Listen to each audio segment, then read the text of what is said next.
Iran ও ইসরায়েলের মধ্যে টানা ১২ দিনের যুদ্ধ শেষ হলেও এই সংঘাতের ছায়া এখন অন্যদিকে পড়ছে, আর সে লক্ষ্য পাকিস্তান।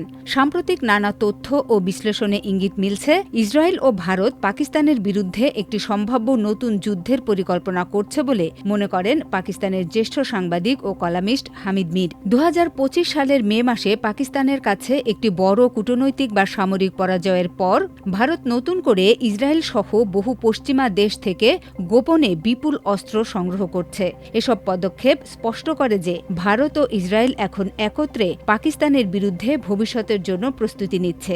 এই নতুন হুমকি শুধু কথার কথা নয়, এটি এখন বাস্তবতায় রূপ নিচ্ছে বলেও মনে করেন পাকিস্তানের এই জ্যেষ্ঠ সাংবাদিক। এক্সে বিভিন্ন পোস্টে তিনি এ নিয়ে বিশদ ব্যাখ্যা বিশ্লেষণ প্রকাশ করেছেন। এখন ভারতের অনেক প্রতিষ্ঠান ইসরায়েলের সহযোগিতায় পাকিস্তানের বিরুদ্ধে প্রতিশোধ নিতে মরিয়া হয়ে উঠেছে। সম্প্রতি ইরান ইসরায়েলের ১২ দিনের যুদ্ধের সময় পাকিস্তান প্রকাশ্যে ইরানকে সমর্থন করেছিল।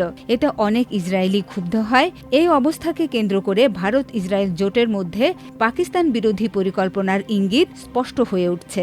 যুদ্ধ চলাকালে ১৮ জন ইসরায়েলি ভূরাজনীতিবিদ ও সাবেক প্রতিরক্ষা উপমন্ত্রী মেইর মাসরি সোশ্যাল মিডিয়া এক্সে আরবি ভাষায় লেখেন, ইরানের হামলার পর আমরা পাকিস্তানের পারমাণবিক কর্মসূচি ধ্বংস করার চেষ্টা করতে পারি। তার এই বক্তব্য পাকিস্তানিদের মধ্যে উদ্বেগ সৃষ্টি করে।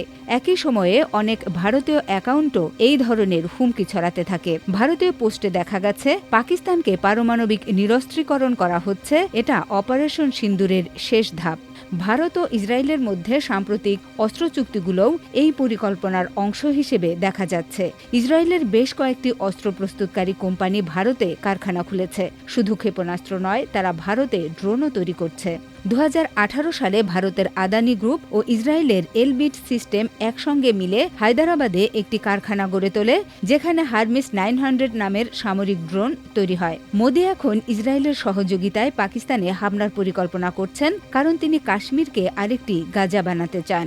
২০২৫ সালের অক্টোবরের বিহার নির্বাচনের আগে নরেন্দ্র মোদি পাকিস্তানের বিরুদ্ধে জয় দেখাতে চান। ভারত ইসরায়েল যৌথ পরিকল্পনায় আগামী অক্টোবরে পাকিস্তানে হামলা চালাতে পারে বলে দাবি করেছেন তিনি। তবে কাশ্মীরকে ভারত ও ইসরায়েলের আরেকটি গাজায় পরিণত করার পরিকল্পনা পাকিস্তান বাস্তবায়ন করতে দেবে কিনা, সেটা এখন ভূরাজনৈতিক সমীকরণের গুরুত্বপূর্ণ প্রশ্ন। সম্ভবত উত্তর নাই হবে। আর যদি সেটাই হয়, তাহলে ত্রিদেশীয় সম্ভাব্য সংঘাত দক্ষিণ এশিয়ায় যে ভয়াবহতা তৈরি করবে তা সহজেই অনুমান করা যায়।